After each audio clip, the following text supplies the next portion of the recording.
Oh, yeah.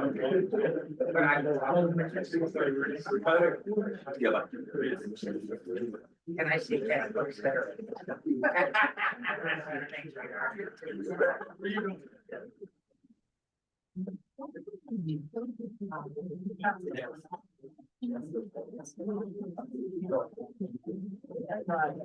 I'll get it.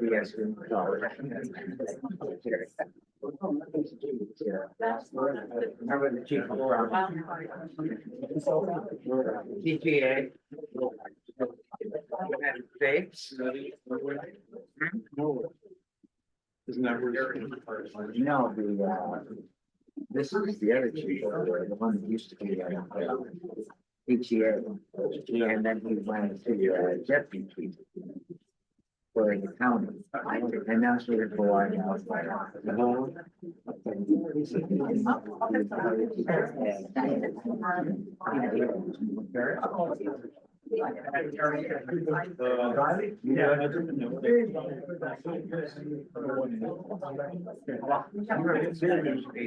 Right there. Just make my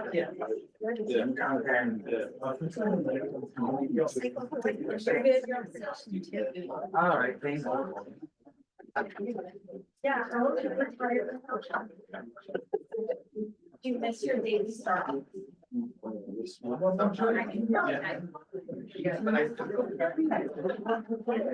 Yeah.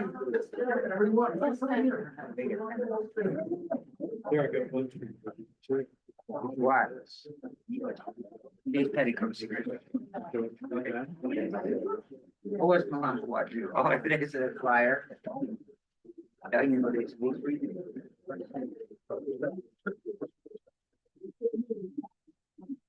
You know, I never met the guy, so I know what he looks like. Hello. How are you doing? My gosh. Yes. So what does it do? Yeah.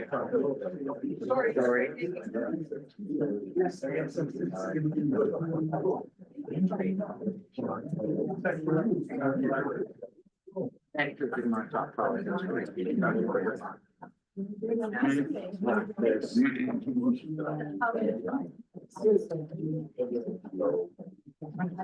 is a low temperature. Oh, is it? These ones are out of here.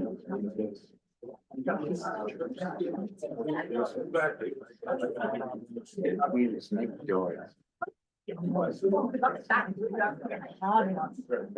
don't know what it looks like.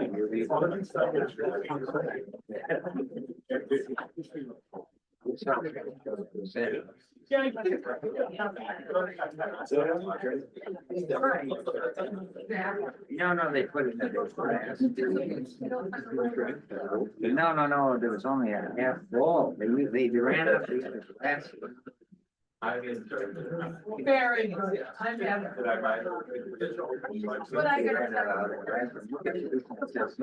I didn't order this. It's like that. We ran out of the other glass. Welcome and celebration of Malama. How are you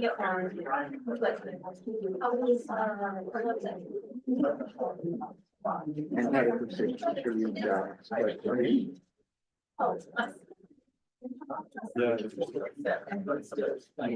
Yeah. Good. Yeah.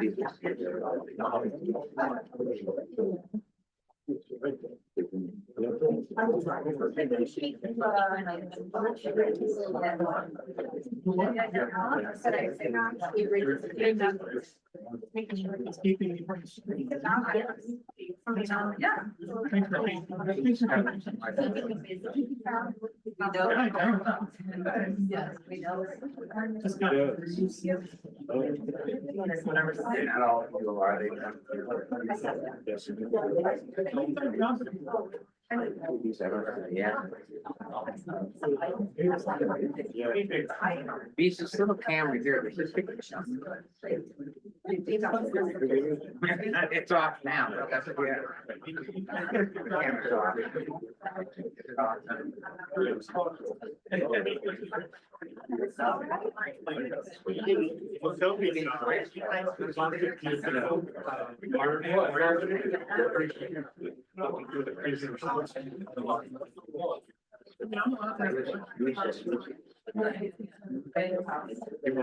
Yeah, that's the answer to my question. Get out of the water. It's a different problem. That's a different problem. I can only solve the crisis. Oh, so. Yeah. Okay, we got to take a break after lunch.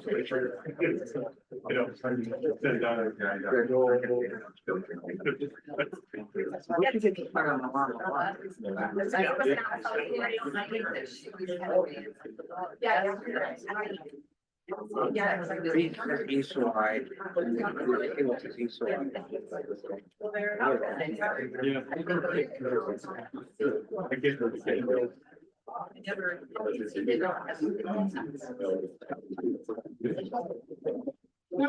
several things.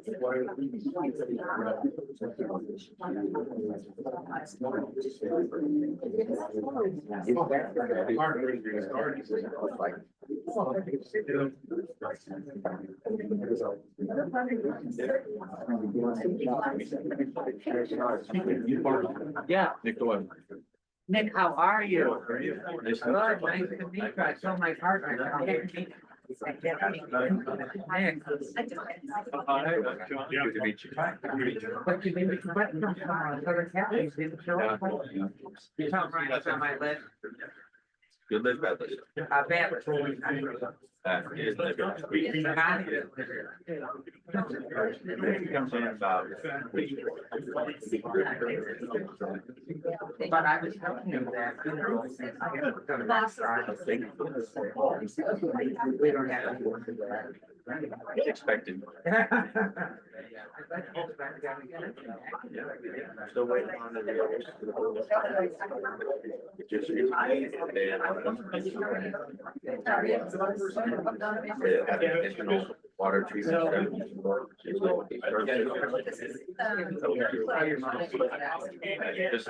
Yes, sure. If it makes you happy. Yeah, I mean, no, we got the exemption for some. Yeah, we're gonna give us just a lag. I could say that we're holding inside.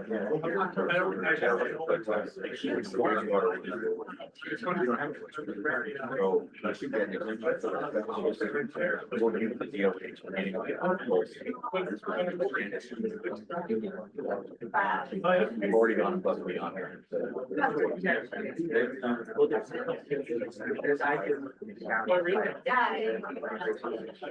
Yeah. But I told him on that. It's proven everywhere. It's just not here. Yeah, Island, I know it has unique pressures. The rest of the mainland.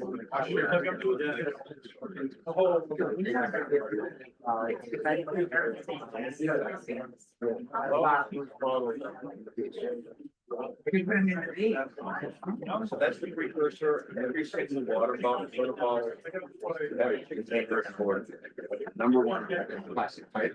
Yeah.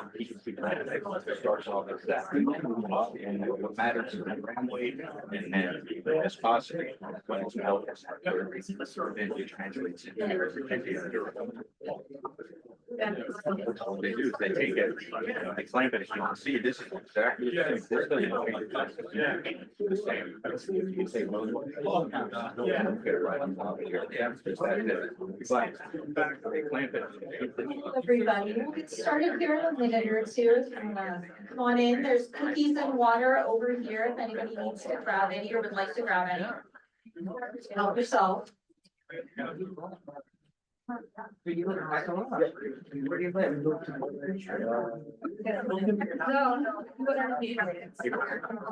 Yeah, take that hit. Rob, and I said, might have lowered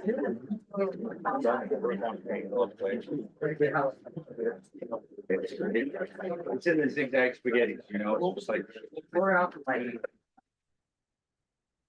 They have full play and on the beach. So are you near? No, so we go down. It's faster. There's a fork, right? We go in and then I know where that park is and that's the jungle and still been under. Yeah. Yeah, we're just passing. We're just on. That's good. Up the hill, mountains down. All right. Yeah, they're backed up against.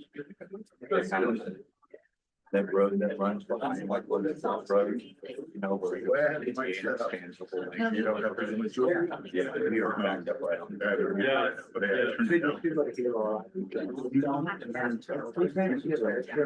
It's raw and dry.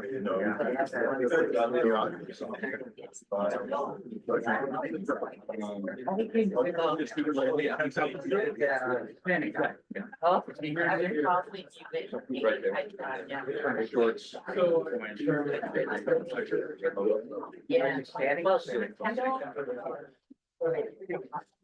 yeah, I remember. But I was. Okay, everybody, we will That's right. welcome everybody. We'll get started.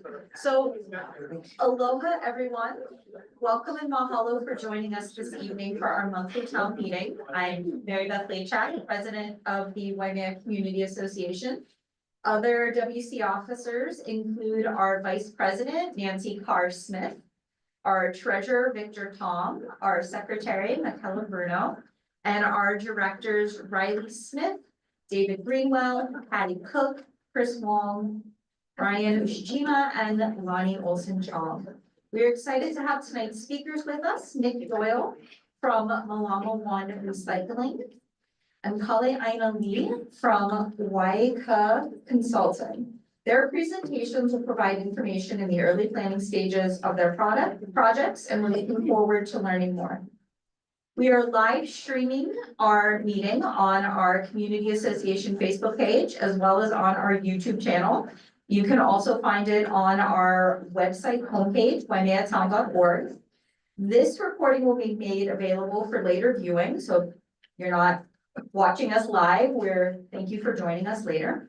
We are happy to have all of you in person, as well as those of you who are watching us online. If you haven't already done so, we encourage you to become a member of the Waimea Community Association. You can do this at the sign-in desk back there. You can join via our website or by mailing a check to our PO box, which is on the agenda. We are all volunteers, so your membership helps pay for the hard costs of operating. I want to thank our hosts this evening. We are grateful to be here at the Keck Observatory this month. We appreciate their willingness to let us use this space. I'd like to welcome up Keck's Executive Director, Rich Matsuda, to say a few words and cover some housekeeping items. Thank you, Mary Beth. Well, welcome to Keck. We're always really pleased and happy to open our space to have these kinds of community meetings and working discussions. So please make yourself at home. If you need to use the restroom, out through the double doors, hang a U-turn, and the restrooms in the hallway on the right-hand side. If there's any sort of emergency, then we'll gather out in the parking lot. If you have any questions or need any help, you can ask myself or Andrew or Keith, who both work at Keck as well. And happy to host again. Thanks. Great. Presenters, for those of you presenting this evening, please keep your eyes on David right here. David is our timer. Well, hello, David. All right, we want to again thank the Keck team for giving us the space tonight and helping us with all of the technology setup and the infrastructure for that. So mahalo, gentlemen. All right, as we continue our tradition of honoring and respecting the various faith groups that make up our community, tonight we welcome Father David Stout from St. James Parish. Mahalo for joining us, Father David. Aloha. Aloha. Let us pray. Oh God, we come to you tonight and we lift up our beloved Waimea community in prayer. To gather together, we ask to seek your wisdom and your vision for our island's future. And we ask that you bless tonight's dialogue, our conversations with one another. Guide all who speak and all who listen. Together we may seek to be good stewards of your creation. We pray, O Lord, that you help us lift up every member of our community. Lastly, we give you heartfelt thanks for all those who serve, those who volunteer their time, for those in our community who care for our people and our beloved Dinah. Fill us this night and always with courage, clarity, and aloha. We ask this in your holy name. Amen. Amen. And thank you, Father David, for coming to the community meal this evening to spend time with us. All right, next up, I'd like to welcome Community Policing Officer Kabantang to share this month's community police updates. Welcome up, officer, and Captain Doyle. Welcome up, gentlemen. Aloha, everybody. Good to see you all again this month. At this time, I'd like to turn it over to Officer Kabanting for some crime statistics. Hello, everybody. Real quick before I get into the crime, Coffee with a Cop is gonna be on the 17th at Starbucks up here in Waimea, so come by, have a conversation with us. I also wanted to recognize WCA for the partnering with us last month at our Keiki Fishing Derby. Thank you very much, and to all the local businesses who donated and partnered with us. We had 136 keiki come from Honolulu, Waikoloa, Waimea, even as far as North Kohala. So it was a very good event. We do have another high value event coming up, boxing at the Thelma Parker, right, Jim? Yep. On the 19th.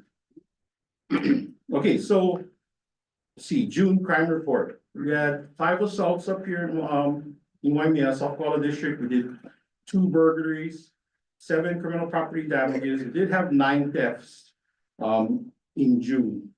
Same time last year, we had 20, so it's kind of a reduction, so that was good. We didn't have any stolen vehicles or any vehicles broken into in June. We did have 5 drug investigations and we did have 6 major incidents. Cover the traffic. I'm gonna just cover the traffic report with you guys really quickly.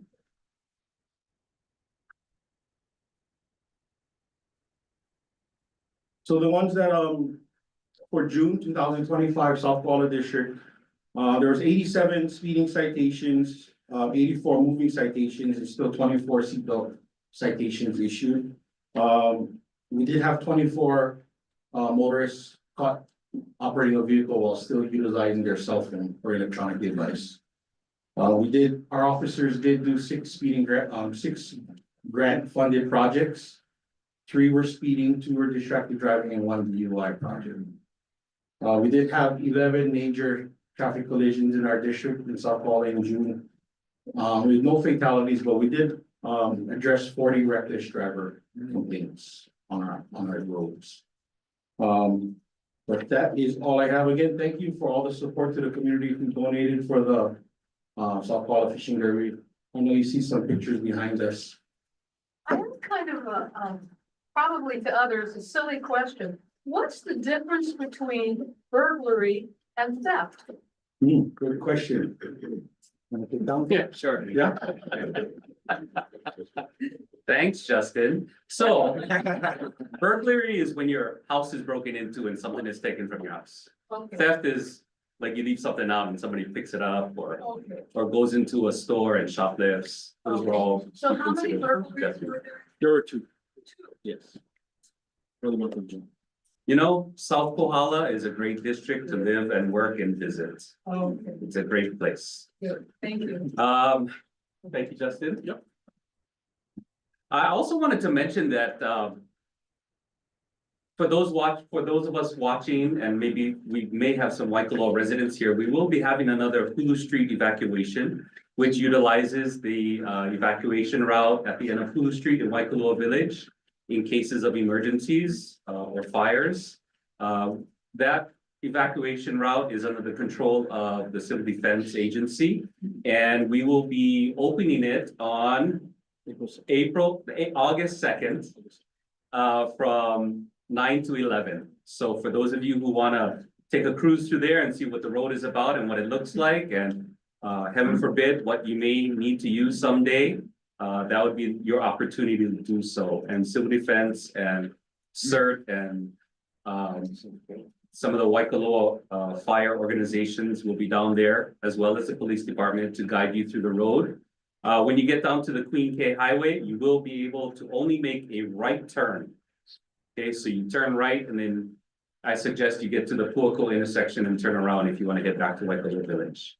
And then also coming up later this year, and I want to mention it, is that our Hawai'i Island Police Activities League, also known as HIPAL, will be organizing and putting together a youth car show for ages 17 and under. And our goal for that is not only to enjoy and celebrate all of our young auto enthusiasts, but we also want to have an educational component there. And our traffic services division, as well as our traffic enforcement unit, will be there with various informational and educational booths for the community. It's open to the community, and we welcome you to all come down and check out some of these slick rides that our youth have.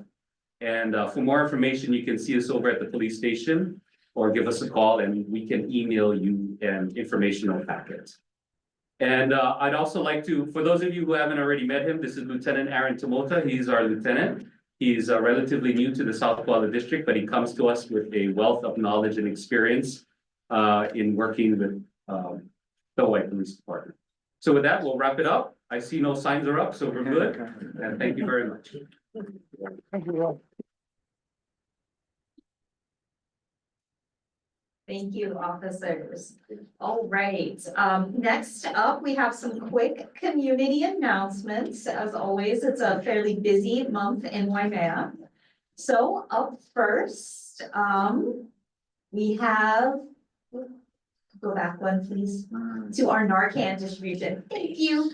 Our Narcan distributions will occur this Friday. Note, it's a Friday at KTA Waimea from 3 to 6 p.m. and Friday, July 25th at the KTA in Waikoloa. If you miss these distributions, you can pick Narcan up every day during regular business hours at Tutu's house. Next, please.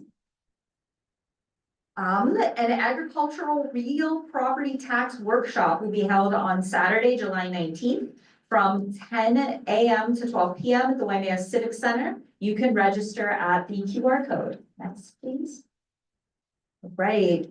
Guananaleo's 30th anniversary Ho'olaulea will be held July 20th from 10 a.m. to 2 p.m. The QR code has a lot more information. Please. The Hawai'i Island Community Survey is now available online through July 21st. The QR code takes you to the survey. It is anonymous. Next slide, please. The monthly Annunciation Community Food Pantry food distribution will be held on Tuesday, July 22nd from 8 a.m. until POW. The monthly Waimea Family Food Truck Friday event will be held Friday, July 25th from 4 to 8 p.m. here at the Keck Observatory on the front lawn. Slide. The Thelma Parker Library Astro Bash is Saturday, August 2nd from 10 a.m. to 1 p.m. And last but certainly not least, please save the date for the annual Waimea Community Association First Responders Dinner on Friday, November 21st from 5 to 7:30 p.m. at Kilu Town Hall. If you have any questions, please contact Nancy Carr-Smith. All right. And so moving on, thank you, Michaela. I will be introducing Vice President Nancy Carr-Smith, who will be handling the introductions for the remainder of the meeting, starting with our nonprofit highlight.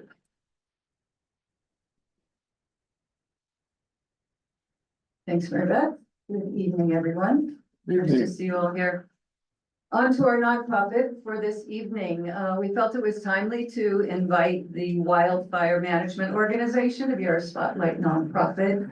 Not only for the good work that they're doing, but for the fact that we are in a drought and It's fire season.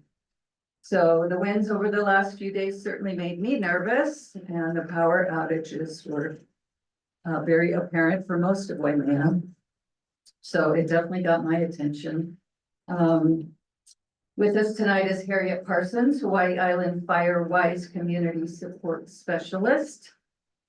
HWMO's mission is to serve as a hub for wildfire prevention, mitigation, and planning activities in the Hawaii Pacific region through proactive, collaborative, and forward-thinking projects.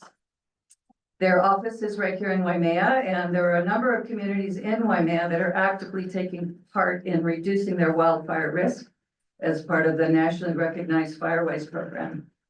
Right after Harriet's presentation, our board members will pass the basket and accept your donations. I'm really happy to hear that Eric Moeller is now on your team.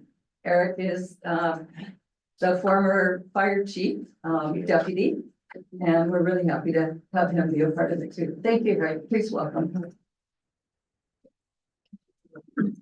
Thank you for such a kind introduction.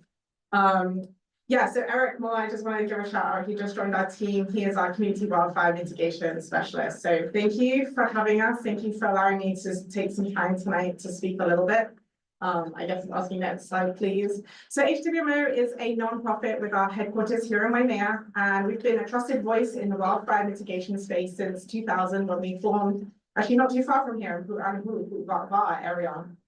And our aim, our vision is for the people and places of Hawaii and the Pacific to be wildfire ready and wildfire resilient. And we do that together, and we do that together with our close partnerships with our county fire department, state vision forestry and wildlife, watershed partnerships, community groups, UH, and more. We really think it's all hands, all lands. We all have a role to play. And we do it through a number of programs. We have the Ready, Set, Go program. You may have seen flyers around, booklets around. If you haven't got one, please do grab it. I personally have mine at home. I have part of it actually ripped out and taped on my kitchen wall for in case there is an incident. I know I can grab that and walk straight out. I know exactly my checklist of what I'm doing if there's a wildfire incident in my area. We also have the Firewise program we're going to talk about a little bit, home assessments. So it's really like, I want to show you the programs tonight that can impact you and your community and what you can do maybe this weekend even to help mitigate your risk from wildfire. And Pacific Fire Exchange, I just want to highlight that. That's actually a wildfire science communication partnership between Hawaii Wildfire Management Organization and the University of Hawaii, sharing cutting edge research with communities and groups that need it most. I don't really need to say this. Oh, sorry, I should have been telling you this. Skip forward, please. So there's our partners. They really do matter. Next slide, please. Our impactful programs, that's Ready, Set, Go, Firewise, we have copies of this. And what I want to say is under the right conditions, anywhere in Hawaii can and will burn. We know this. This map, I hope you take it to heart wherever you live in Hawaii or wherever you live within the state. These show all the wildfire incidences where we had to have a suppression response from our wonderful county fire folks. This map covers from 1999 up to 2022. What I want to take away from that is wildfire happens everywhere. You might be wet side Waimea, you might be dry side Waimea, you're going to be impacted at some point. It's not a matter of if, it's a matter of when, and so we should do our work now to be prepared for it. And I'll just say the teal there are burn scars. So next slide, please. The good news is we can all do something. We say many times at Hawaii Wildfire, it takes all hands and all lands, and that's because it really does take everyone. There's no one solution to stopping wildfires, so it kind of takes a systems approach to really making an impact. And it is a lot different. Wildfire is a lot different to other natural disasters. So unlike tsunamis, hurricanes, and earthquakes, fire only travels where there's fuel. So we can have a great impact. If we have no ignitions, no fire, no fuel, no fire. So really when it comes to wildfire, we can have good positive impact. When we go home this weekend, take a look, making sure that our gutters are clean. We've picked up the debris by our house. A lot of it is maintenance. I fixed a screen the other day because I was going through my book. I was like, oh yeah, I need to fix my screens. And we have some resources to kind of help you out as to what to do. So next slide, please. And that's because really, when it comes down to wildfire, what you do on your home really matters. This is the home ignition zone concept. And this concept is backed by science research and also on the ground post-fire investigations, such as the Lahaina fire, the LA fires, all those fires. We've learned so much. We need to put it into practice what we're learning. And we just haven't, and we need to do better. So we need to be looking at our homes. We need to be checking our roofs. We need to be checking our gutters, our windows, our screens. Checking our lanais, if it's post and pier, maybe we are putting screen under that lanai to stop embers and fires from starting under the lanai. Embers can travel several miles away, so the wildfire might be a few miles away. You might have homes in between you and that wildfire, but you really do want to concentrate on your home first. That's the best way you can protect yourself and your community from wildfire. If you're interested, do take pictures of this home ignition zone concepts. You can learn more at NFPA. They've got some really good resources, and the Institute for Business and Home and Business Safety, also has some really good tips and tricks. So it's, yeah, just things about cleaning up after yourself. I have a small preschooler who likes to collect sticks. We used to use them by the front door because I didn't want sticks in my house. Not thinking about it, we leave it in the house because that's slightly more safe to do. So going on, some of the programs that we want to support and we want to share with you tonight, if you don't mind skipping forward and forward. So Ready, Set, Go program. Its goal is to help Hawai'i residents take proactive steps before and during a wildfire event. It covers topics including home ignition zones, situational awareness, and then also evacuating. And our key strong message there is evacuate early. Let the fire crews come in and do their jobs, but we want to have done everything we can do for wildfire ahead of time. This weekend, this week, this month. Don't wait until the wildfire's not that far away. We want to make it safe for our fire crews to do the safest, the best job they can do. So evacuate early. So we have the booklets. I've got the booklets here tonight, but also that webinar is really, really awesome. Definitely recommend watching that if you can. Next slide, please. Maybe you don't know where to start. Maybe you've read the books and you're a little bit more interested. You can actually sign up for a free home assessment. We run this program at Hawai'i Wildfire Management Organization when we have capacity to do so, and there's a trained assessor in your area. We can come to your home and we can take a sort of an impartial look at your house and kind of see, okay, where are your vulnerabilities? What might you want to do? Oh, have you noticed this vent here? Your socket vent needs just repair. Have you noticed maybe you just want to move that log pile away from your house? Oh, we've got a few construction pieces of wood, let's move that away. So this is a really good program. I myself have used it. I found it really useful. It only takes 30 to 60 minutes. It's with a trained volunteer. So do consider that. That's focuses on your own home. Next slide, please. We really know though, when it comes to protecting communities, it's when we work together. And so the National Fireways program is something that does that. It takes residents living in neighborhoods who want to come together and do wildfire protection for the entire neighborhood at that community level. The NFPA provides a framework, and that framework gives you the tools to, one, recognize your risk in your community, and then look at ways to help and mitigate those risks. So if you're not in an area that is firewise, and we might find out if you are or not, I have a map later to see if you are in a firewise community and you just don't know about it. I do recommend looking into this program. I myself support the Firewise program here on Hawai'i Island. I also support it throughout the state, and we now have 5 colleagues that do that across the state. Next slide, please. So right now we have 32 communities in total that are Firewise. So that's 32 communities that joined the program, that are looking to reduce their risks, educate their residents on wildfire risks and what they can do in and around their own homes. Here in Waimea, I just flagged up 5 of our communities. And actually next, we've got more in the process. So if you're interested, chat to me, take my business card afterwards. We also have flyers about the program. Next slide. If you're online, also reach out to me. So here's a map of the Waimea area. And like I said, I just wanted to highlight our communities right here, making an impact to make our community safer as a whole. You know, if just a few of us, even if not everybody, but if we just try and do our part, we will come safer together.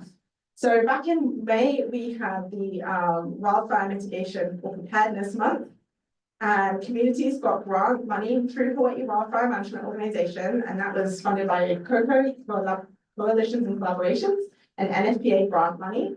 And they use that grant money on several different projects, such as free green waste dumpsters. So, you know, it's a lot of effort to load up that green waste dumpster, take it to the transfer station. So we actually had green waste dumpsters in neighborhoods that people could just come along, put their green waste in to get rid of some of that overgrown dense vegetation or dead dying vegetation. One community, Honolulu, actually removed a couple of trees that were overgrowing some homes. So that's what they spent their money on. And Pupukapu Pastoral, they actually focused their mitigation effort work on roadside erosion. So kind of really working on the vegetation side of their roads there.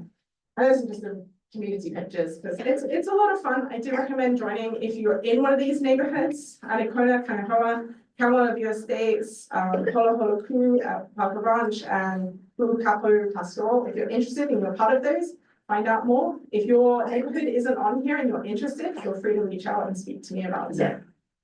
Next slide, please. So that was May. That was all the work that we've done in May, but what I wanted to do is do a quick forward look and support, do a shout out for Hui Aloha Pupukapu, Pastoral, who run their Firewise program, because they're going to be hosting a free workshop on Friday, August 22nd, right here in Waimea. They're going to be focusing on wildfire risk reduction, grazing, native plants, and resources for homesteaders, and it's open to anyone who's interested. So either scan this QR code or go to huialohapukapu.org. And I'm plugging that because I'll probably be there presenting, or I'll be there helping support them, and just all the awesome work that they're doing, because we're all working together as a community to get better and work on our wildfire resilience. Next slide, please. So before we leave, I wanted to remind you all that it is drought season right now. So we put out a campaign every dry season, wildfire drought lookout. We do that. It was launched in 2016. We do that with a lot of partners, county fire agencies, Geothermal, UH. We put this out just to remind people that in the dry season, you've really got to be even more mindful of wildfires, preventing ignitions, reducing hazards, looking at around your home, what you can do, and conserve water as best you can. It's a great program. I have some flyers about it.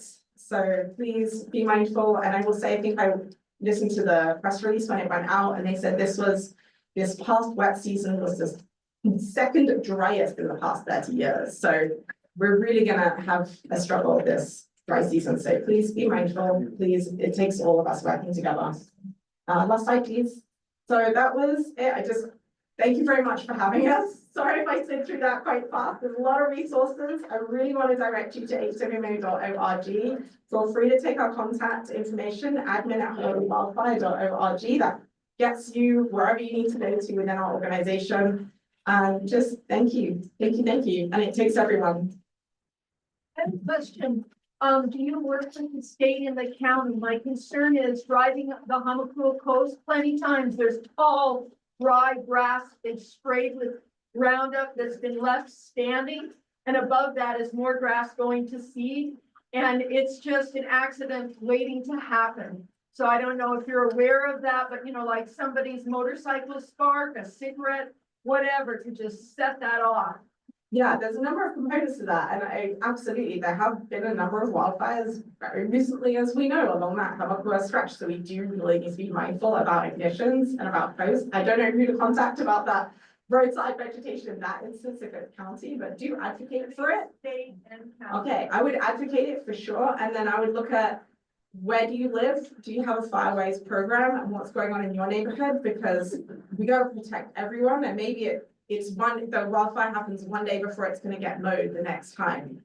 And so we want to be prepared for if something happens as a gap in service, protected. Management, keeping it short. Yeah. But I'd love to chat later. Absolutely, let's talk about firewise and home assessments and all the things. Thank you. I will run it. Thank you. All right. Thank you so much, Harriet. Our board members are walking around accepting donations. This is part of who Waimea Community Association is. We support nonprofits in our community every month. So we appreciate your cooperation in that. Don't forget that Harriet has a bunch of flyers and stuff over here if you need more information on that. All right, so on to our two main topics for this evening. I think it's safe to say that in this room, we have a number of opinions on both recycling and geothermal. Please let us remember that we all want what's best for Hawai'i Island and our communities. We're not always going to agree on what that looks like, but I hope we will have open minds and open hearts as our presenters share their knowledge tonight. Let me say that I insist, and we insist, that everyone here tonight will speak with respect and aloha. Our presenters are our guests, and no one here will be disrespectful of them. If we have any problems with that, we will ask you to leave, or we will stop the meeting. When the time comes for questions and answers, Riley and I will entertain questions, not comments. If you have comments, you're welcome to put them on the index cards that are available. And we will use our time for questions and answers. If anyone doesn't have a question but insists on speaking, just know that we'll move on to the next person with a question. Okay? So now that we're all on the same page, I'd like to welcome Malama One Recycling. I'm grateful that Nick Doyle, co-founder of Malama One, accepted our invitation to come and educate our community about the recycling they plan to do in Keck. After 5 years of planning and developing what would come to be Malama One Recycling, Nick relocated his family to the Big Island. Professionally, Nick brings over a decade of direct boots on the ground recycling industry experience in the development and building of recycle systems across the US and Hawaii.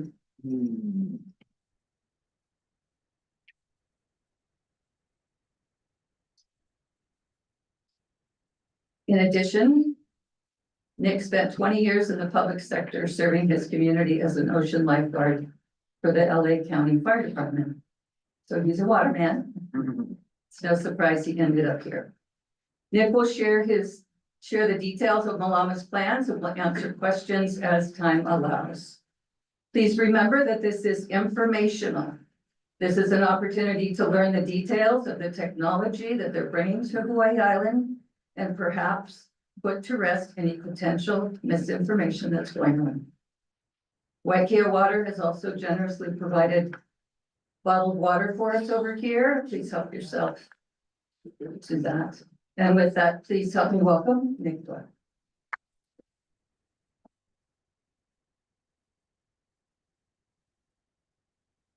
Well, good evening, everybody. Thank you for having me here today. My name is Nick Doyle, and thank you, Nancy, for that wonderful introduction. She said I'm co-founder, one of two co-founders with Malama One Recycling. There's a flyer that was available for handout today. I don't know if any of you got it. If you didn't, I encourage you to grab some. That has the information on the who, what, when, where, why, how's, those details and impacts, the environmental, economic, and social benefits. And that's there so that I can spend this evening's presentation on an informative discussion about who we are a little bit, what we're doing, and framing why we're doing it. So, next slide, please. So, Malama One Recycling is a social impact venture with the ultimate goal of creating a circular economy here in Hawaii and advancing material sovereignty and resource sovereignty by keeping the resources here and repurposing and reusing them to be exclusively and re-injected back into the Hawaiian economy, with Hawaiian manufacturers and other Hawaiian businesses. Next slide, please. So our concerns, these are our concerns affecting our island. One is microplastic pollution. Second is the toxins associated with them. Third is finding a long-term holistic solution for recycling and plastics pollution that we face every day in Hawaii. And then lastly, emissions. As I go through this presentation, you'll see the different things that measures that we are taking in order to achieve that and mitigate these concerns. So to start off, not all plastics are created equal. You see, these are the 7 different types of consumer plastics we have. This is number 1, these type of bottles. Number 2 is your milk jugs, your detergent bottles. PVC pipe is number 3. LDP is your film plastic bags, saran wrap. Polypropylene is like your K cups, that's number 5. Polystyrene, styrofoam, you know what that is, and 7 is everything else, right? They're all used for different applications, but they're not all created equal. These are the plastics that are actually recycled. PET, HDPE, LDPE, and polypropylene. These are the plastics that are actually recyclable here in Hawaii, where we can engage in this closed loop circular economy and keep them here. Unlike the mainland, we don't have access to resources where we can go expand to another county, another city, or call in somebody from another state. We have this big barrier in front of us. So when I say these plastics are the only ones that can be locally recycled here, that means having the infrastructure and the market and the demand to be able to recycle them and keep them out of the waste stream and re-inject them back into the economy. Next slide, please. Oh, you got it. Cool. So we talk about microplastics. It's important to understand where they're coming from. And this data does exist. And we can see here, the single largest contributor to microplastics in our oceans and waterways are actually the washing of synthetic clothes. Our clothes, polyester, nylon 6/6, synthetic wools, that stuff. So when you wash your clothes and you see the fade, that's actually material transfer. And so single largest contributors there. And then all the way at the bottom, you see plastic pellets. That's where recycling comes into play. But as we dug deeper and looked at some studies, we found that the recycling of PET is actually a very marginal. If anything, it's, where is it? 0.005% of all total microplastic sources. And that's not to say, hey, you know, it's not us, so don't worry about it. It's just pointing out that, you know, there are bigger indicators and bigger sources of microplastics, and pushing certain bans on things is not going to solve the problem. We need to focus on that problem, you know, for the 35% of textiles. But so what are we doing to mitigate microplastics? One, diverting them from landfill. Plastics go to landfill, they create microplastics. They go in the oceans and go into land. So by mitigating those, by recycling them here in state, we're keeping out of landfill. That's step 1. In Malama, we're a zero waste facility. We're not putting anything in landfills. So then second, we have what's called a zero liquid discharge system, which means that we have a closed loop water system where we have no water effluent, no wastewater, which makes us the only plastics recycler in all the Americas to do this. And we're doing it because we understand how important sacred water and resources are here. And then thirdly, going to the microplastics from textiles. We have patented a Hawaiian microplastics filter university that will go behind all washing machines. That'll be available for everybody. And this is our push to make a dent and stop the flow of microplastics. In addition to these things, the landfill diversion and zero liquid discharge, we're also pushing, and we have this microplastics filter ready for market. Understanding toxins in plastics. There are plastic toxins in plastics, but what's important is, just as I said, not all plastics are created equal. The source matters, and I'll get into that, but there are 3 things that are required in order to ensure that those known toxins that are in there are not. And that starts with adequate collection programs, like we have the high 5 and curbside recycling, stringent federal food safety standards we have to follow by the EPA, and are in their letter of no objection to make food direct contact packaging, and then lastly, to have the required technology to do so. With all 3 of those addressed, this is when we see those harmful chemicals that we know are in there. That we know can be in there. These are the processes that prevent them from going in. In the absence of these processes, you're going to have a lot of it. But going to the next slide, please. I keep forgetting. In talking about where they're made matters. This is the top four groups, first, second, third, and honorable mention coaches award of the countries that have stringent and robust food safety standards when it comes to the integration and use of recycled content plastics for food packaging. We got 27 countries here. Excuse me. Only 24% of the nations in the world are represented here. Okay. 76% didn't make the list. So it's important to note that, okay, if you're in the EU, if you're in the US, you're in Switzerland, Singapore, Japan, Canada, those plastics are safe because they have robust, stringent regulatory frameworks behind them to ensure that's the case. But if we look at plastics in China, in Africa, in the far east in Europe, it's going to be much different because they don't have this regulatory framework. So it's very important to know, looking at plastics, where they're made. Here in the US, we do a great job and we are setting the standard. Next slide, please. So what we did to understand the impacts of what our pet is and what we're making, which I never said, but we can get into that. We decided to look into over 400 peer-reviewed studies and see, okay, what is the impact if we were to ban all single-use beverage container plastics? And then what would we replace them with, and what is the economic and the environmental cost of that? So we ran these numbers in this study to see, okay, what would happen if all of the high-5 eligible PET were replaced with glass or aluminum? Or we replaced it all with 100% recycled content, locally sourced. And just to point out, I'm not going to go through all of these. Obviously, green is good, red is bad, or yellow is bad, red is worse, right?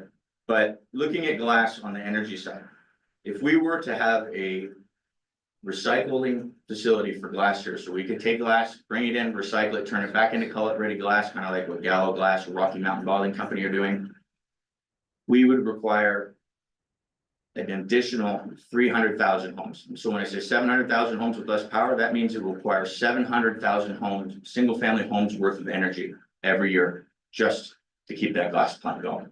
There are only 429,000 single-family homes in the state. So we have the same thing with aluminum. And so when we look at our pet uses less electricity, generates less waste, uses less water, and emits less into the environment compared to aluminum glass. So this is up just to frame it. We can say, okay, we need to ban things like styrofoam, like foam plastics. Great, get rid of those, right? We also have to understand that when we replace something, an application, a packaging application, we have to replace it. Right? Ban it, we have to replace it, and how we're going to replace it, and what's going to be that impact. And that's what this data is showing.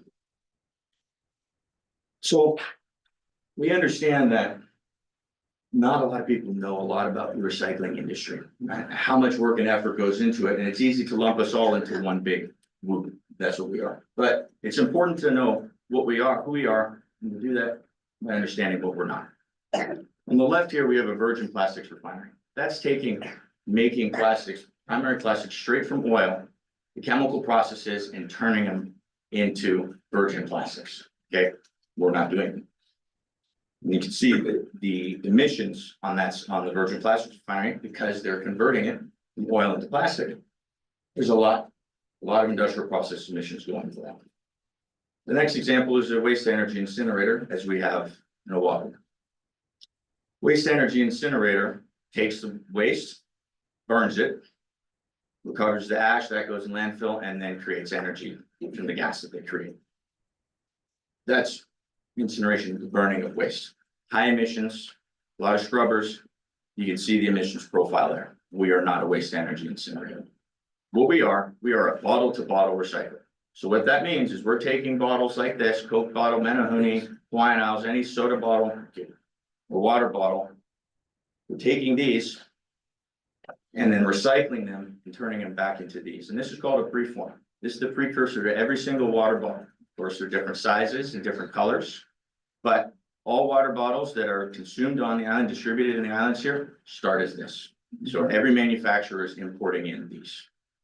Simultaneously, all the high five that we recover here is exported to the mainland, and Hawaii never sees those resources again, but only to turn around and import in all of these made out of 100% virgin plastics coming straight from Hawaii. So if we want to reduce our dependency on oil, on fossil fuels, one of the first things we can do is recycle, because we are reusing those materials and taking away the demand for them to draw out more and create more virgin plastics. So with that, our emissions, we are air permit exempt. We are below the threshold for permit, so we are exempt there. We have a solid waste permit exemption because we meet the law with that, because we're making these preforms. Our emissions are, and outside of that, our emissions are water vapor. This facility was designed to have the most minimal impact possible on the host community that we have. The resources are scarce here, and we don't want to come in and say, look at what we're doing to take a giant bite of the pie that everybody pulls from.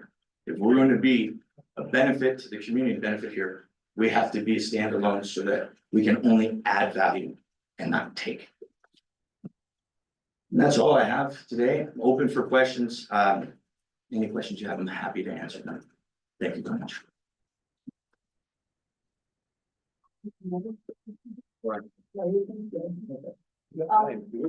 Are you using county water in this facility? We are using, no, not county water. It's well water off of private land. On your own property? No, yeah. And are you tying into the grid and that you're using Helco power, or are you making your own power? No, we make our own power. We are 100% renewable energy on-site power. We're using this biodiesel from Pacific Biodiesel to run our facility until we are able to get a 2 megawatt PV solar array with batteries to be able to keep us off grid 100%. What is the maximum capacity of plastic in tons per year that the plant is designed to process, if you know that at this point? Designed to process and what we will actually be processing are two different things. Designed to process, I would say 8,000 tons a year. Excuse me. That's what we will be processing. Designed to process probably at about 16, but we were not going to be hitting that. Right. As we divert more plastics from landfills, because about half of the PET in the state is still going to landfill right now, despite the high five system, despite the known value that it has, is still going. So we want to recover that and prevent that from going to landfill. So when that happens, we're going to need extra capacity to accommodate the state's. I've got one more question, and then if you have one over there, ready? You're good? How much in pounds of plastic byproducts will you all be sending to our one and only landfill at phase 1 and at full scale, especially considering similar facilities produce about 30% waste from their starting materials? 0. And the reason is for that is because we have, again, we looked at Hawaii. We know what the technologies are available, and we have no waste, no effluent, because we need to reuse and repurpose all the resources that we can, and understanding that if we're going to set a new bar and not keep doing things the same old way, as we've seen on the mainland and other places in the world, we have to do things different. And this is how we see it. We better practice what we should tell people go zero waste all the time. They say, you're not zero waste. This is us going zero waste. Right there, Riley's got the mic, he'll hold on to it. Oh, sure. I was wondering, you're really far from Keau, which is where the community will be impacted the most, trucks coming, et cetera. Are you planning on giving a presentation or presentations in Keau? I have a few questions. Yes, of course. I mean, I have presented, 2 weeks ago, I presented at the EMC. I know it's not the KAL, but if there is a KAL community association like this, I would be first on. Please do. Yes. We see it benefiting the entire island. Yeah. And we're moving on to other questions. Questions only, please. I got it. Oh, okay. Thank you, sorry. No. I'll get it back to you. I'll go to the next person. Diane? Wait, that's not. I just wondered, you said that if they're going to high five, then they're being sent away. So are you working to get the high five plastic for your facility? Yes, we're working with all the current high five deposit centers around the state, so they can be sending to us instead of. Are you ready to ask a question into the mic? Okay, can you stand and have it over the now? Okay, thank you very much. So I'm really confused because I spoke to Department of Health last week. And they said that you have a byproduct, that when you talk to them to get your exemption, that you stated that you had a byproduct that was going to the landfill. So are you now saying that when you process these bottles and the labels, some of which are PVC, the lids, which are HDPE, all of those materials, plus the nanoplastics, plus the microplastics that you're gonna filter out of the process, none of that is going to the landfill? That is correct. So what are you gonna do with the labels? So there are markets to recycle these over on the mainland, understanding how important it is to keep things out of landfill. We went, we found those markets, we talked to people, said yes, they would be happy to take that and said, this is fantastic. I'm gonna take two more brief questions right here. Is it possible to make plastic in almost so they don't decompose? And the second question is, can the plastic recycling plant build fence posts and like, fencing for a wall, like wooden slabs? Building materials. Yeah. Currently with this facility, no, but that is it, that is the plan, because there are other plastics like the number 3, 4, 5, 6, and 7 that I said they can't be recycled in a closed loop fashion here. That doesn't mean we don't do anything, it doesn't mean we send them to landfill. Those fence posts, the furniture, the chaise lounges, concrete, those are all things that technology allowed us to be able to send those plastics and use them for applications that. And then on your compost. Yeah. On your composting question, they are compostable, but only with an in-vessel composter. It's the only way to do it. Right now, there are 2 in state, one on Oahu. I'm talking about, so it doesn't decompose at all. Oh. I mean, we're just gonna keep it out of landfill, so it doesn't have the But opportunity. if you make it so it doesn't decompose, then it'll be, you can use it like for fence posts and stuff like that. Yeah, I mean, that's what, to help with that, it's the type of plastic that you're using, like a HDP or LDPE or polypropylene will help with that. As well as certain additives that we can put in, but this plastic, we're not gonna be turning into fence posts, only bones. Thank you. Will you be composting plastic cutting boards for kitchen use, recycling? No, We're being told to convert them to titanium. yeah, I mean. Metals can last longer for those, but we're only doing recycling, we're not doing anything with composting or whatever, just strictly recycling into the preform system. You're saying he's asking, are you going to recycle those? Oh, no, we don't, we can only focus, we're only starting on PET. You're only recycling number 1, Number 1 correct? to start right now. Yes. How's our time, David? Shut it down. We're okay. I'm sure Nick would be happy to talk with people offline after the meeting or during the meeting outside, whatever works there.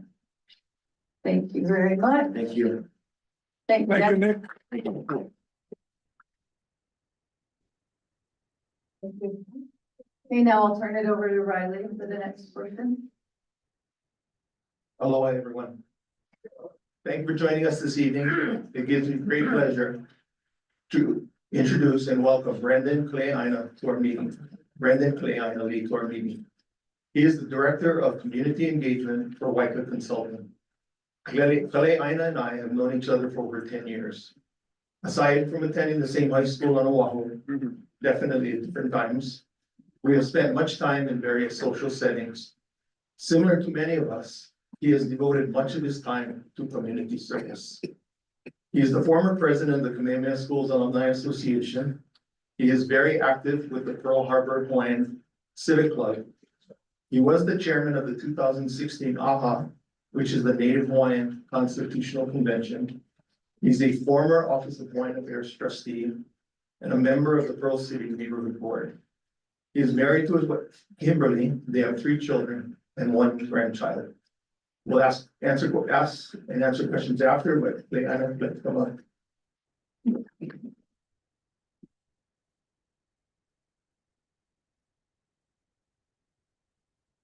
Hello, my couple. Oh, I'm here this evening to speak on behalf of Waika LLC.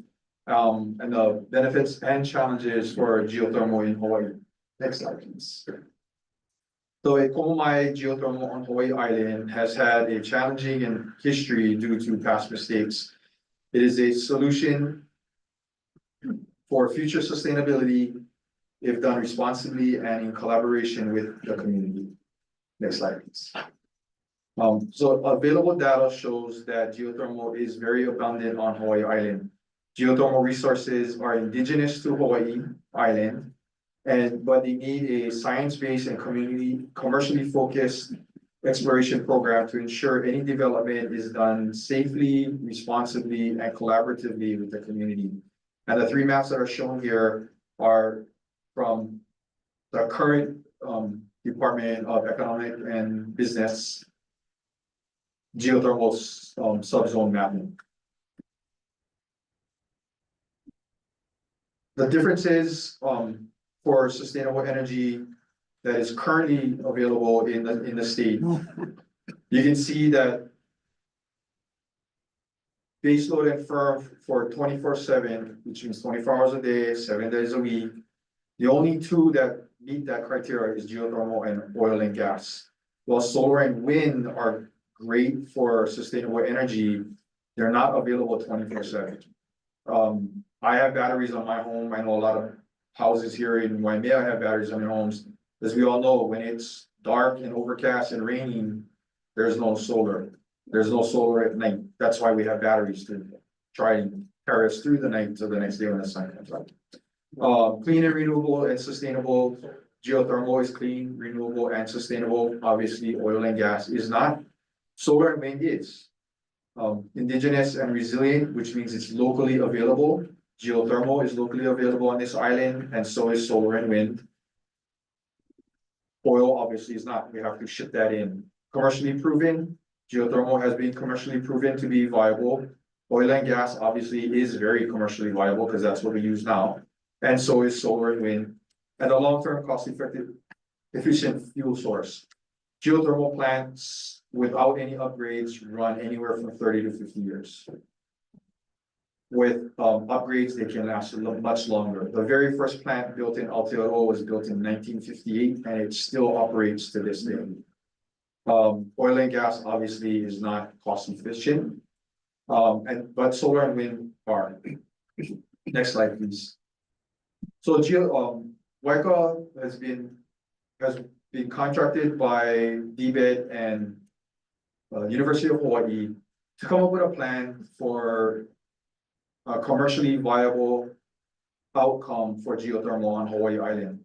So the current phase that Waika is in under DBED is strategic planning and commercial community outreach, which is one of the reasons why I'm here this evening. Once that is completed, DBED plans on putting out a request for a proposal to do surface exploration activities across the island. Now, the maps that you saw earlier are extremely outdated.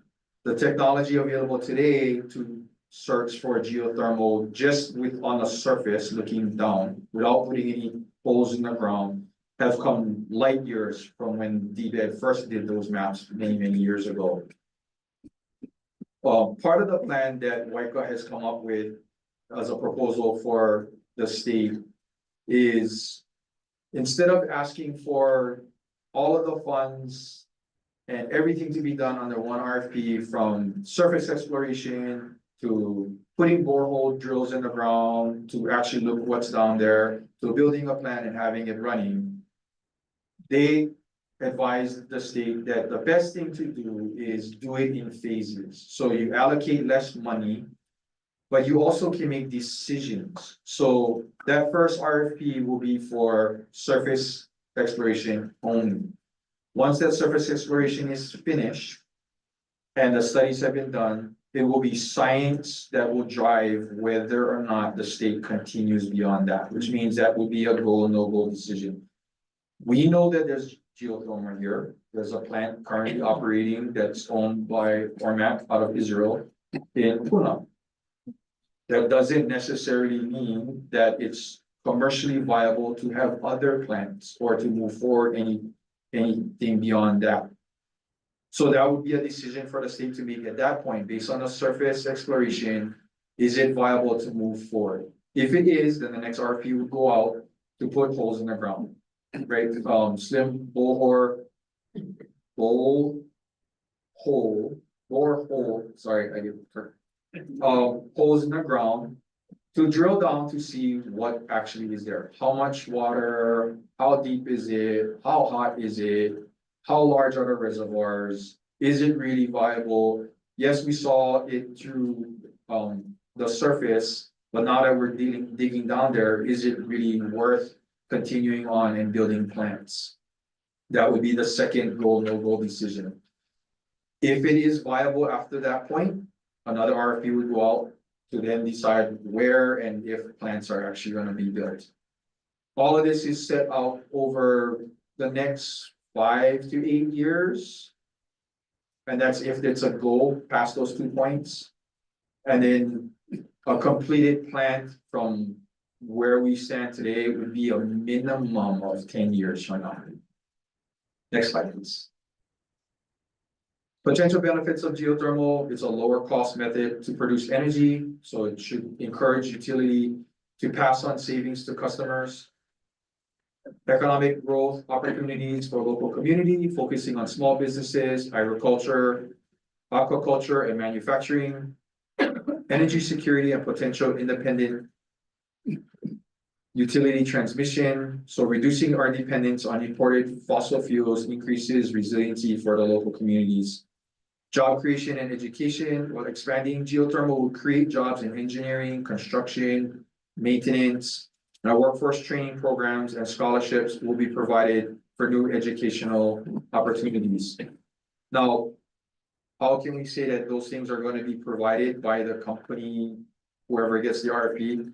Because that's the plan that was proposed to the state. If WICA was to continue and bid for the RFP, WICA has made it clear to the state that if these things are not met by the state doesn't continue to agree with and follow through on these promises, WICA itself will put a stop to the program. Right, the major part of it was that WICA wants to ensure that these workforce trainings, the scholarships, these jobs go to local communities, not bringing in people that already know how to do this. And then food security and agricultural to direct use of steam. Farmers can use geothermal byproducts, the leftover heat, the leftover steam. They can use it to dry crops, power greenhouses, and improve efficiency. Next slide, please. Direct use opportunities from geothermal. So businesses develop opportunities ancillary to geothermal energy production for local communities. And this has been done very effectively in Aotearoa. The high temperature steam can be used for industrial processes to help local businesses and industries like drying fruits, drying wood. It's not on this slide, but I mentioned it in other ones. They're in Aotearoa, they have a really large dairy industry, and they use the leftover heat from geothermal to flash dry the milk, so it turns it to powder. Once milk is turned to powder, it has a 0 expiration date. So they can take that milk and ship it anywhere in the world, and until it's rehydrated, it will never expire. There are many opportunities for geothermal beyond the production of just electricity. Next slide, please. Yeah,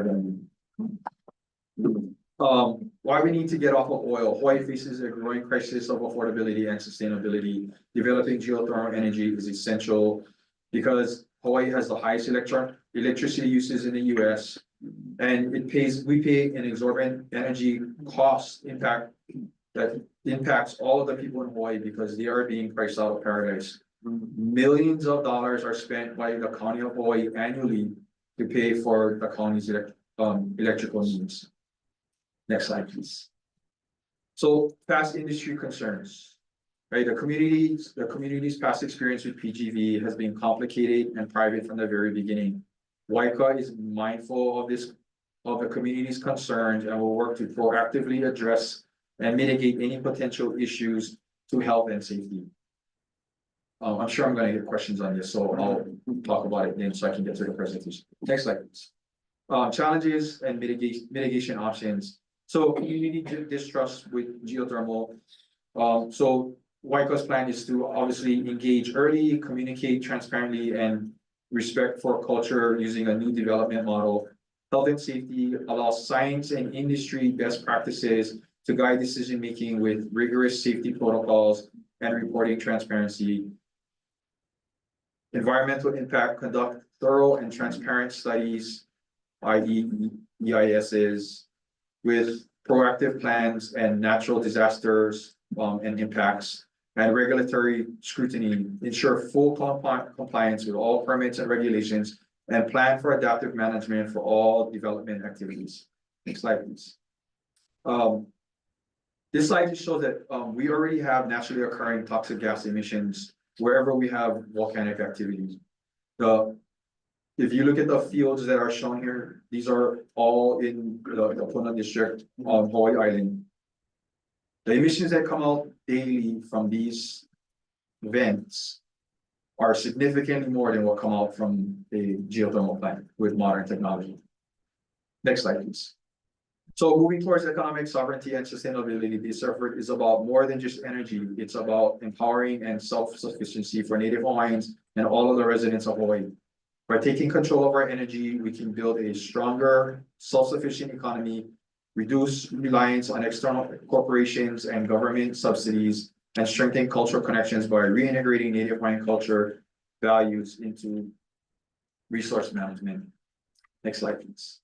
WICA Consulting is a Native Hawaiian company working with the Resource Corporation of the University of Hawaii and the Hawaii State Department of Business and Economic Development and Tourism on further exploration of Hawai'i Island geothermal resources with the goal of achieving a commercially viable outcome. So the strategic objectives under contract that WICA is currently under contract for is a program and project management, community engagement and outreach, and long-term development plan, and additional funding exploration. So it's a new model for geothermal development. Hawaii's energy generation platform has remained stagnant due to a lack of community engagement and transparency.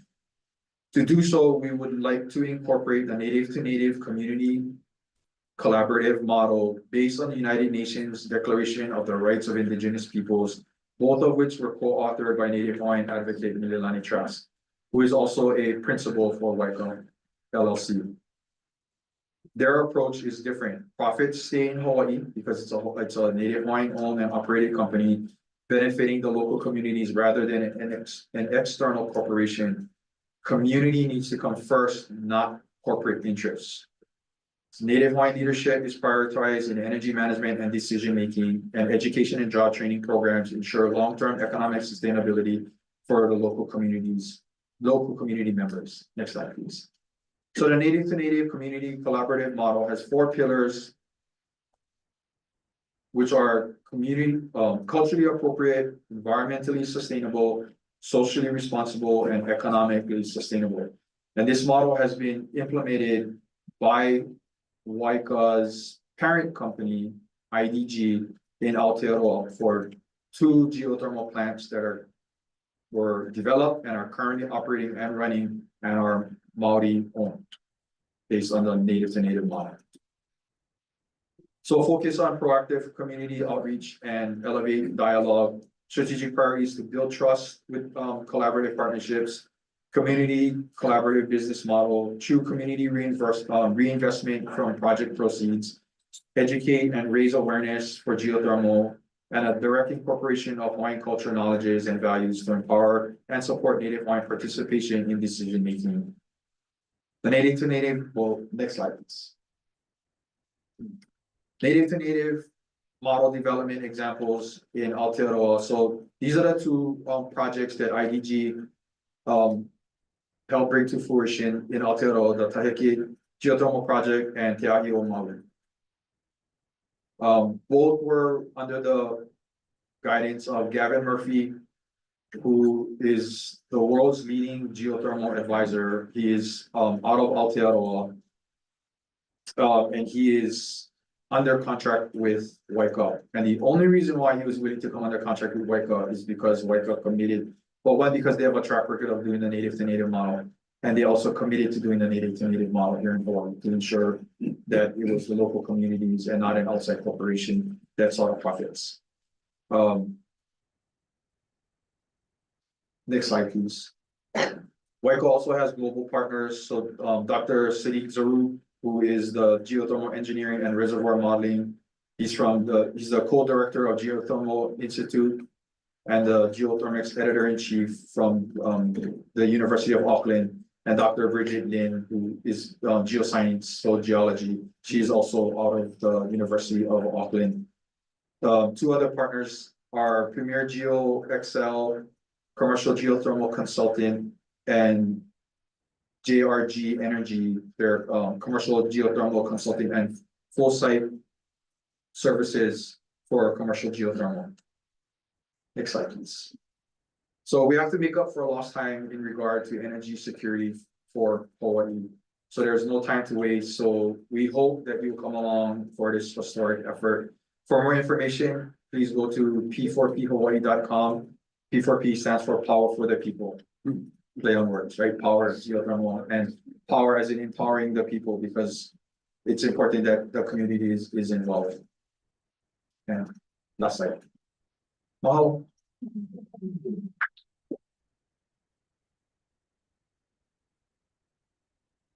I'm sure we have a question. And the first question I have, it was handwritten and given to us, and I think you've kind of answered it, but you maybe want to elaborate on it.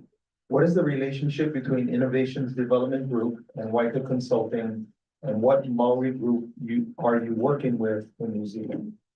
So IDG is the parent company of Waika. Okay, so there's IDG and then Waika. Waika is under IDG. Which Maui companies? So Taheke Geothermal Project. It's a partnership between Taheke HC, which is the tribe in Aotearoa, and all of their adjoining landowners, and Eastland Energy and Obayashi, Japan. And then Te Ahio Maui is the other plant.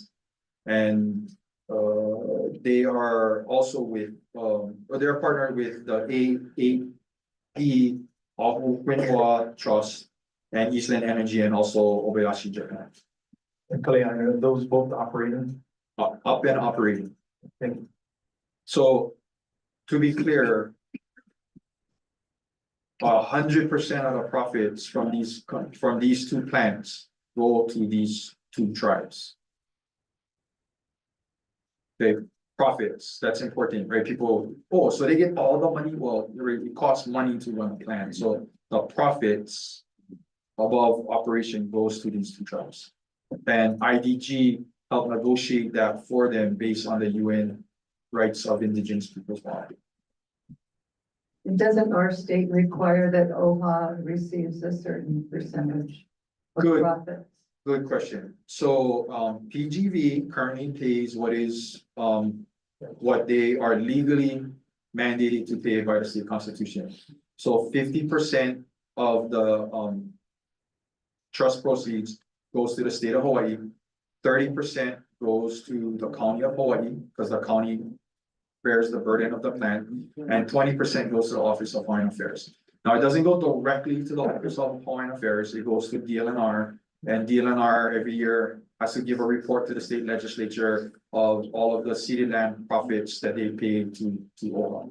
So the native to native model is over and above what that legal allotment is. So what Waika's proposal to the state has been is, with the native to native model, a separate trust will be created with a board of Native Hawaiians, where additional funds from the revenues generated by the plant will go to, and they will decide how that money will be used. So that's over and above what's legal. In Aotearoa, they don't have those legal, right? They don't have public land trusts and everything and all that we do. So that's why it was important that IDG negotiated all of that for them. We have a little bit of those protections here, but WICA, just because that's what the law says, WICA believes it should be much more because it's our resource, right? It belongs to, well, I feel like it belongs to Native Hawaiians because this is our island, but it belongs to everybody who lives in Hawaii. And if geothermal is gonna move forward, at least for me as a Native Hawaiian, our history post 1778 has been dictated and written by outside actors. We as Native Hawaiians have done our best, but it has been dictated by outside actors. Same with the current geothermal that we have here. It's being dictated by outside actors. This is an opportunity for Native Hawaiians and residents of Hawaii to take ownership and the use of what is inherently ours. I'm gonna read a question here and then take this. What is the likelihood that this process would result in a guaranteed reduction of utility costs for consumers? There is none. There's no guarantee, right?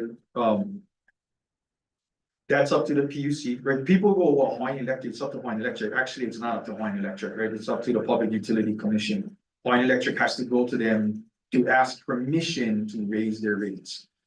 Our assumption would be if the cost of producing electricity significantly comes down, so that doesn't come down a little bit, but significantly comes down, such as Hawaiian Electric is no longer needs to import coal and oil.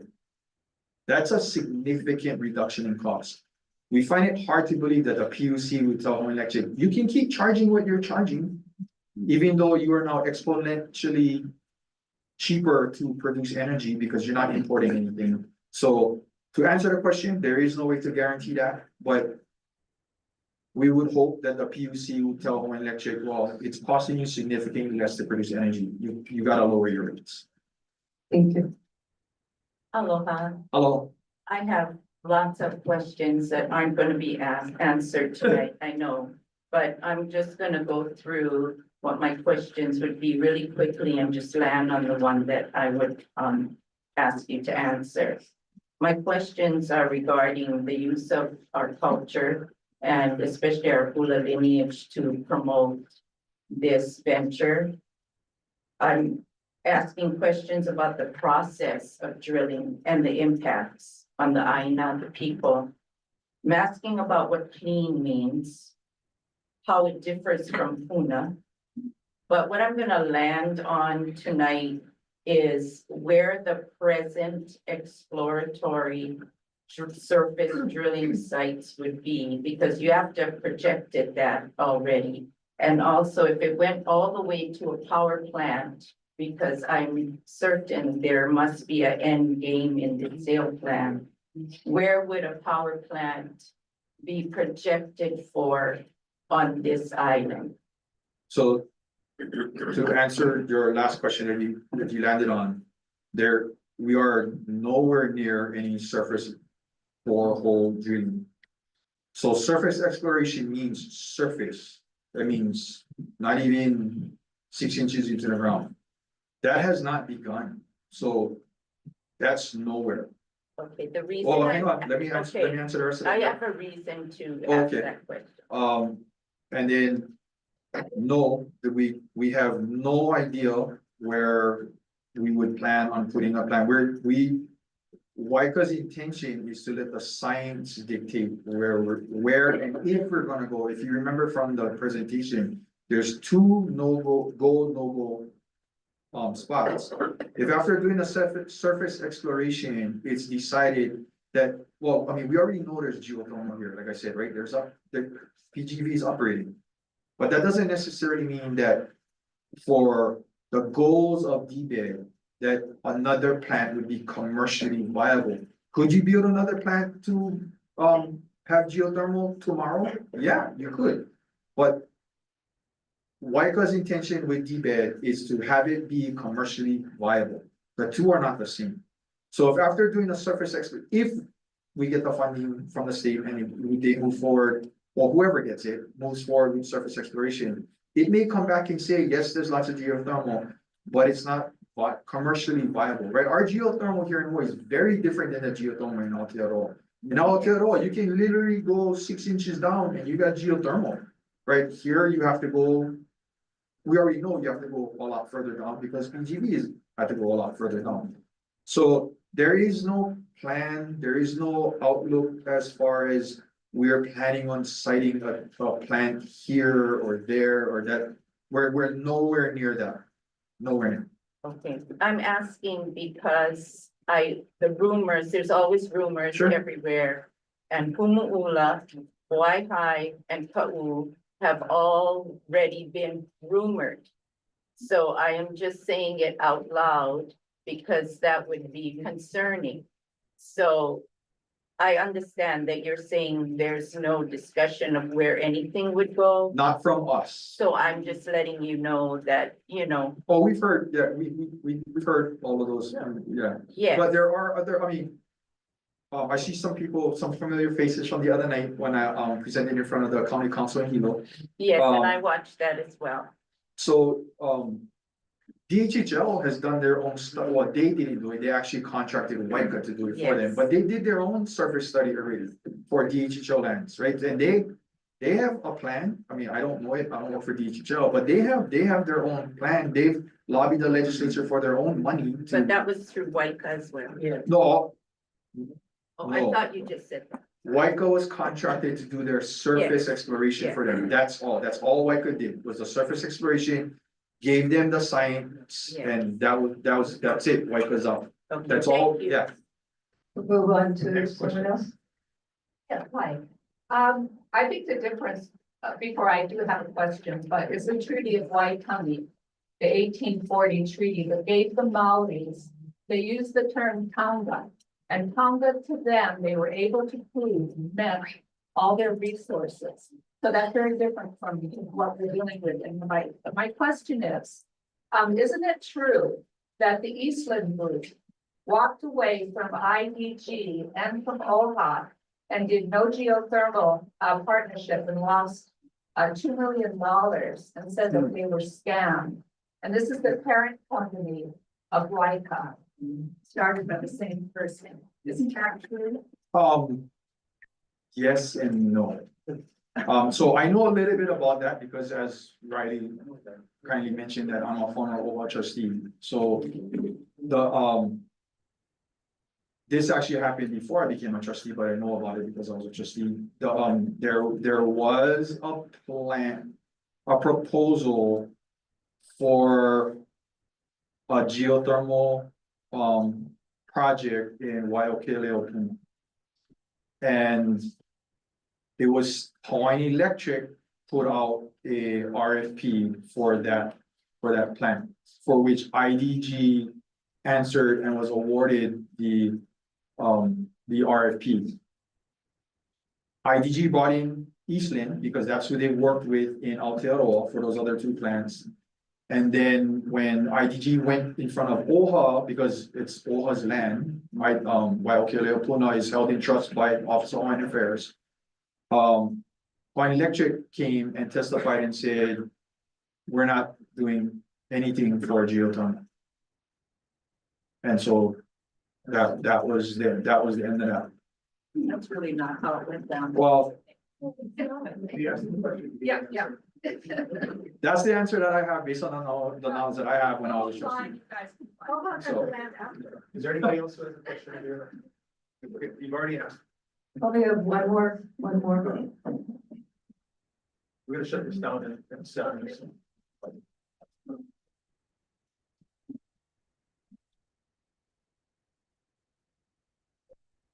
Aloha. My question is just what state and or county organizations are you working with, and how does your plan, your timeline, and your hopes for the future coincide with the energy security and waste reduction plan and the Nabihime settlement? And the what? Nabihime settlement. What is a Navajo settlement? Sorry, I brought in. No. So I can answer the first part of that question, but I don't know what the Navajo settlement is, so I can't speak. Would you like me to explain? Well, you want me to answer the first part of that question first? So, WICA is under contract with DBED, Department of Economic Development, Business and Tourism, and the University of Hawaii. So, not that the University of Hawaii is a government agency, but that's who we're currently working with. So, I don't know the Navi. So the Nabihine settlement was a lawsuit by, I think it was 17 youth plaintiffs against the state. Oh, okay. Now I know what you're, now I know what you're talking about. They actually came before the Association of Hawaiian City Clubs. I don't know what it has to do, if anything, with the settlement for the lawsuit.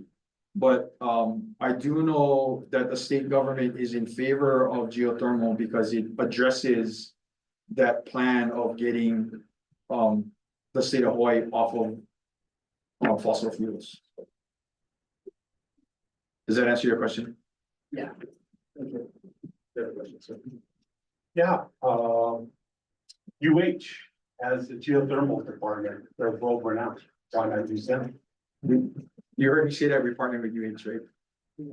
So UH, that's the department that UH is working with DBED. Just look at the slides. Oh, well, so they are world renowned, but they have no practical experience like like the University of Auckland. Right, there's one plant here in Hawaii and UH had nothing to do with it. I can't say how many, but a lot of the plants in Aotearoa, right, and all the experts that worked on all of those all work at the University of Auckland and run the geology and geothermal departments in Auckland. Great, thank you. And I'm here because they're my rides, so, you know, if you guys have other questions, I'm happy to answer as best as I can. I understand that our time is up, so. Mahalo again for allowing us.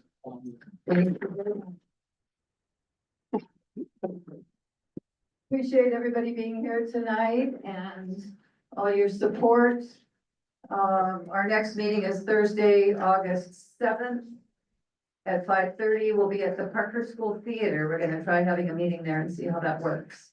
The topic is the annual back to school meeting where we hear from all of the heads of Waimea schools. So that's all we have. Thank you very much for being here. Everybody drive safe. Oh. Okay.